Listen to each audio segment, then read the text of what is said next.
lot of these interviews, the guy starts out at the beginning, he's like, well, you know, and as, very subtle, but as is often the case, as the interview starts to progress, he relaxes a little bit, and he thinks, well, quite a good bit of banter here, and I think I'm answering these bits okay. And I mean, there's a few things to learn there, or to be aware of, and Claire's going to come on to some of these points in a moment. But number one is perhaps trying to get yourself in that relaxed state almost before you go into the TV interview environment. It's kind of like oxygenating your body beforehand. If you do some deep breaths in through the nose and out through the mouth, in through the nose, out through the mouth, before you find yourself sitting down and getting ready to be interviewed, it will help oxygenate you a little bit, and it gets you away from that sort of slightly saggy face, sort of yawning syndrome that you might be thinking about. And if you're doing really, really well, as I say, the final point I just wanted to mention is don't get too carried away and think, oh, this is going great, and start doing a little kind of victory dance somewhere miles away, because you could have a switch in interviewing tactic, possibly, where they may suddenly turn the tables on you and ask you a horrendous question that you're really not expecting.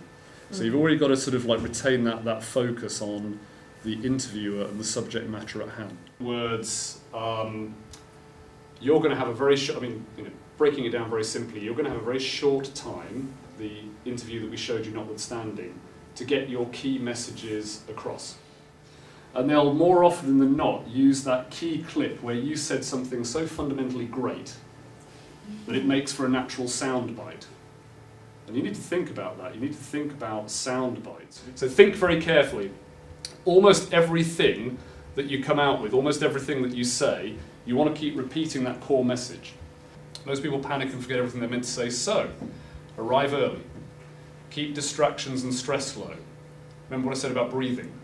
Yeah? Try and sleep the night before if you know that you're going to do a television interview, so you don't look too shattered the following day. Take a colleague. Might sound a bit of a sort of silly aside, but it actually makes quite a difference if you know that you've got somebody just out of camera shot who's there rooting for you and supporting you, basically. And also it gives you a chance to talk ideas through and talk things through before you get into the interview. Check out any last-minute changes to the item. So again, I said about asking the question, what's the first question going to be?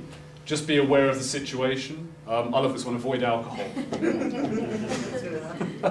It's, I mean, it's a little bit of a gag, but at the same time you might think, oh, I'll have a wee dram to steady my nerves.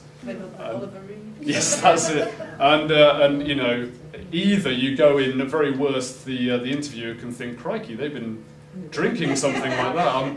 They're obviously a dodgy organisation. I think I'll go for them with the teeth bared. But also, it might steady your nerves, but I would save it until you get home afterwards. And then when you watch your moment of glory on television, then have the celebratory drink. Think about clothing, appearance and makeup.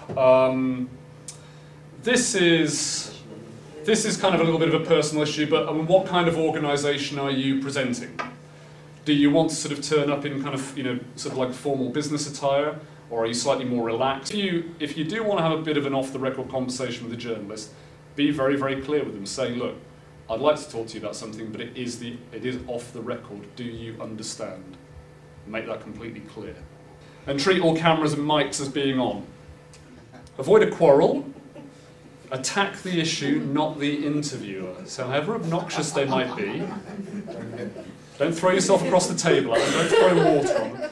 So get your main point in early. Again, if it's a sit-down studio type interview, talk about what you want to talk first. Don't waste time by saying hello, how are you, and all the kind of greetings and things. Just get to the heart of the issue, because they may cut you off after this 10 seconds, 20 seconds, so you want to make sure at all times that you've said the bit that you want to get across. Look them in the eye. Again, you can come across as being a little bit shifty if you start looking at the floor or up at the ceiling, or trying to avoid them when they ask you a particularly difficult question. Put everything into context, so you need to know the background picture about what you're talking about.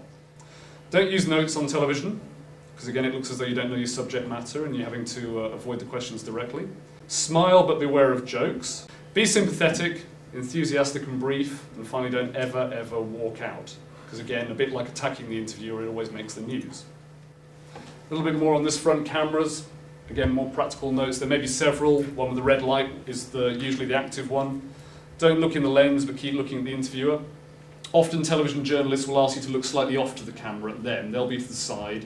There'll more often than not be a guy who's operating the camera with a sound boom or something like that, and you'll have this conversational sort of tone thing going with the interviewer.